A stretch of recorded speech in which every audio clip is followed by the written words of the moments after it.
नमस्कार दोस्तों, सीधे मुद्दे पर आते हैं। आज के इस एक्सप्लेनर में हम मध्य प्रदेश के अतिथि शिक्षकों के अप्रैल 2026 के उस अटेंडेंस विवाद की पूरी पड़ताल करने वाले हैं जिसने सबको परेशान कर रखा है। यहाँ कोई सुनी सुनाई बातें नहीं होंगी, बल्कि हम सीधे सरकारी दस्तावेजों और पक्के सबूतों के आधार पर सच सामने लाएंगे। तो चलिए शुरू करते हैं। अब देखिए, यहाँ सबसे बड़ा सवाल ये उठता है कि क्या सच में प्रशासनिक गड़बड़ियों की वजह से अतिथि शिक्षकों के खून पसीने से कमाए गए वर्किंग डेज को मिटाया जा रहा है। हमारा मकसद किसी पर उंगली उठाना या राजनीति करना बिल्कुल नहीं है। हम तो बस निष्पक्ष होकर ये देखना चाहते हैं कि आखिर ये अटेंडेंस रजिस्टर खुद क्या कहानी बयां कर रहे हैं।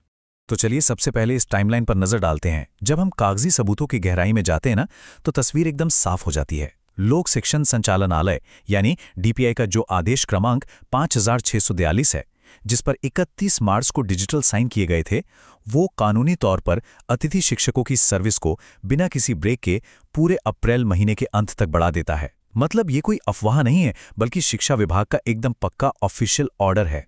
और इस पूरे ऑर्डर का सबसे क्रूशियल पॉइंट क्या है?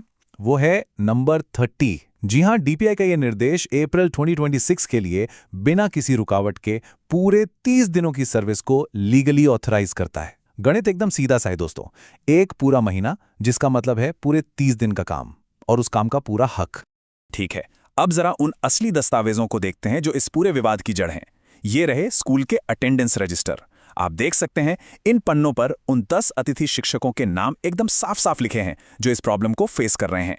यही रजिस्टर हमारी इस पूरी इन्वेस्टिगेशन का सबसे बड़ा और सॉलिड बेस है, क्योंकि ये सीधे ग्राउंड जीरो से आए हुए असली डॉक्यूमेंट्स हैं।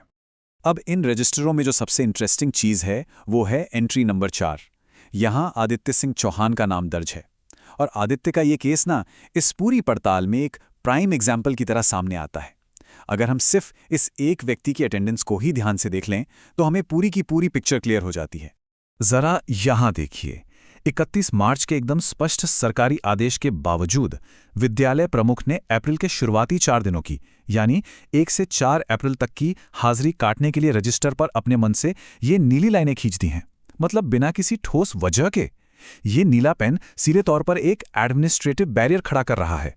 पर कहते हैं ना, सच छुपता नहीं। इन नीली लकीरों के ठीक नीचे असलियत छुपी हुई है। हाजिरी काटने की इन कोशिशों के बावजूद आप साफ देख सकते हैं कि शिक्षकों के असली साइन और उनके स्कूल आने जाने का टाइम अभी भी वहां मौजूद है। नीली स्याही के नीचे शिक्षकों की खुद की कलम गवाही दे रही है कि भाई वो तो पूरी तरह से ड्यूटी पर तैनात थे। तो चलिए इस पूरे गणित को समझते हैं। अगर हम इन सब सबूतों को एक साथ जोड़ें तो कैलकुलेशन एकदम परफेक्ट बैठती है। देखिए, 1 से 4 अप्रैल तक की सर्विस आदेश 6542 के तहत अधिकृत है, ठीक है। फिर 5 से 29 अप्रैल तक की हाजिरी डेली साइन से वेरीफाई हो रही है, और आखिर में 30 अप्रैल को फाइनल साइन मौजूद है। तो कुल मिलाकर ये पूरे 30 दिन की सर्विस का एक अनब्रेकेबल पक्का रिकॉर्ड बन जाता है। अब जरा गियर बदलते हैं और कानूनी अधिकारों की बात करते हैं। मध्य प्रदेश हाई कोर्ट का ये जो अंतरिम आदेश है ना, ये देखना बहुत बहुत जरूरी है। जस्टिस डीडी बंसल की बेंच ने एक बहुत बड़ा और एकदम क्लियर फैसला सुनाते हुए सभी अतिथि शिक्षकों को रिक्रूटमेंट एग्जाम में बैठने की परमिशन दे दी है। और सबसे बड़ी बात, वो जो 200 दिन या 3 सेमेस्टर के एक्सपीरियंस वाला कड़ा नियम था ना, उसमें पूरी तरह से छूट दे दी गई है। ये एक बहुत बड़ी जीत है। तो इसका असल मतलब क्या हुआ? इस निष्पक्ष कानूनी फैसले को समझना हम सब के लिए बहुत जरूरी है। ये आदेश 50% आरक्षण के लिए परीक्षा की पात्रता को हर हाल में सुरक्षित कर देता है।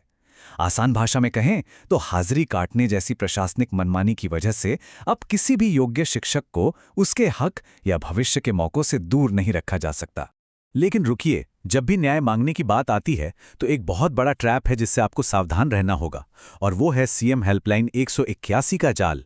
दरअसल होता क्या है कि ये पोर्टल अक्सर एक ऐसा लूप बना देता है जहां आपकी शिकायत घूम फिर कर वापस सीधे उसी प्रिंसिपल या अधिकारी के पास पहुंच जाती है जिसने सबसे पहले आपके रजिस्टर पर वो नीली लाइनें खींची थीं।